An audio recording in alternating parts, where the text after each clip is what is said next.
Es ist kaum zu glauben, dort wo ich jetzt gerade bin, war bis vor 25 Jahren noch absolute Todeszone. Wer versucht hat, von der einen Seite auf die andere Seite zu kommen, der musste damit rechnen, erschossen zu werden.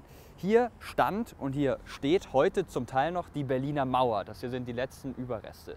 Die Berliner Mauer war fast 30 Jahre lang ein Symbol für die Teilung Deutschlands in Ost, also die DDR, und West, die Bundesrepublik Deutschland. Und über Nacht, an einem Tag, am 9. November 1989, ist diese Mauer quasi niedergerissen worden.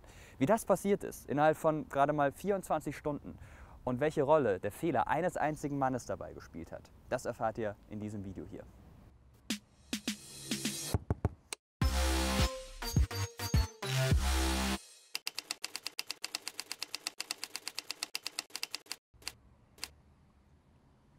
Es ist der 9. November 1989, 9 Uhr morgens. In diesem Gebäude hier hinter mir, in dem bis 1990 das DDR-Innenministerium untergebracht war, treffen sich einige wichtige Mitarbeiter der DDR-Regierung.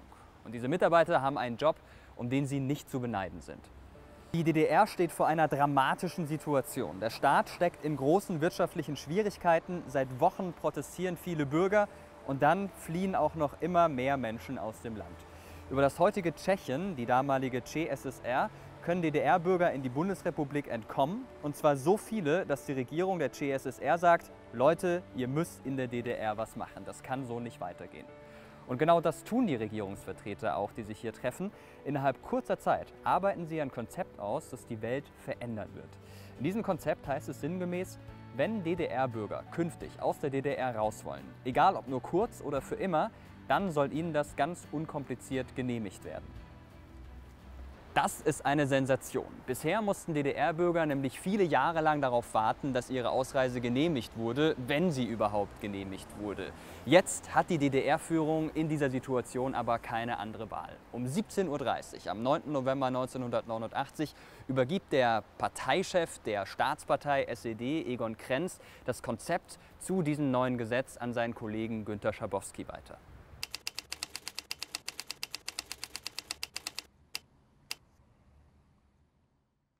In diesem Gebäude, in dem heute das Bundesjustizministerium ist, befand sich 1989 das internationale Pressezentrum der DDR. Das hier ist noch einer der Originalstühle aus dieser Zeit. Und hier fand die wahrscheinlich legendärste Pressekonferenz der deutschen Geschichte statt. Hauptredner am 9. November 1989 ist Günter Schabowski, ein wichtiger Parteifunktionär der Staatspartei SED. Die Pressekonferenz wird aus dem Pressezentrum live überall in der DDR übertragen, sowohl im Radio als auch im Fernsehen, was zuerst mal nicht so wirklich spannend ist. Fast eine Stunde lang erzählt Schabowski irgendwelche eher unwichtigen Dinge, bis es um exakt 18:53 Uhr um neue Regelungen bei der Ausreise aus der DDR geht. Günter Schabowski schaut kurz auf den Zettel, den ihm Egon Krenz vorher gegeben hat, überfliegt die Pressemitteilung und sagt dann: Privatreisen nach dem Ausland können ohne Vorliegen von Voraussetzungen, Reiseanlässe und Verwandtschaftsverhältnisse beantragt werden. Die Genehmigungen werden kurzfristig erteilt. Ständige Ausreisen können über alle Grenzübergangsstellen der DDR zur BRD erfolgen. Es ist eine Sensation. Günter Schabowski sagt damit nicht mehr und nicht weniger als: ab sofort können alle DDR-Bürger, die möchten, über die Grenze. Und sie können auch wieder zurück. Das Problem ist, eigentlich war diese Mitteilung erst für den 10. November gedacht. Günter Schabowski hat das aber irgendwie in der Eile übersehen. Aber jetzt war es zu spät.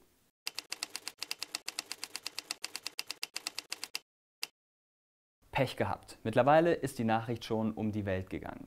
Im Büro der Nachrichtenagentur dpa, deren Zentralredaktion sich seit 2010 hier in Berlin befindet, kommen die News an und werden sofort in die ganze Welt geschickt. Nicht einmal eine Stunde nach Ende der Pressekonferenz meldet sich die Tagesschau mit einem sehr eilig zusammengeschusterten Beitrag direkt zu Beginn der Sendung.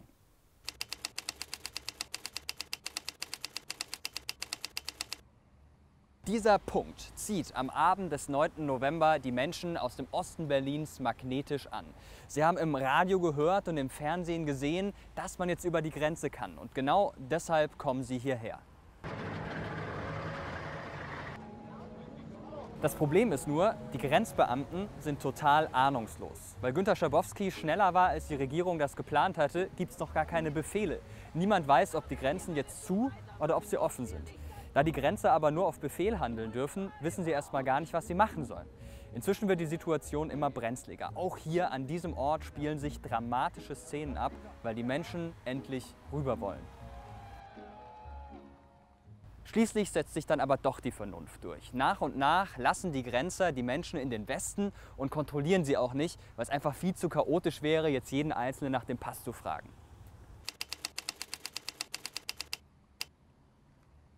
Mittlerweile ist die Nacht vorbei und immer noch strömen die Menschen zu Tausenden aus dem Osten in den Westen. Die Regierung in der DDR überlegt immer noch, ob sie mit Waffen eingreifen soll, aber die Menschen aus dem Osten schaffen einfach Tatsachen. Läden wie zum Beispiel diese McDonalds-Filiale hier sind absolut beliebt bei den Menschen aus dem Osten. Sie wollen einfach nur mal gucken, was da los ist und gehen dann wieder zurück nach Hause. Und hier in West-Berlin werden sie mit großer Freude begrüßt.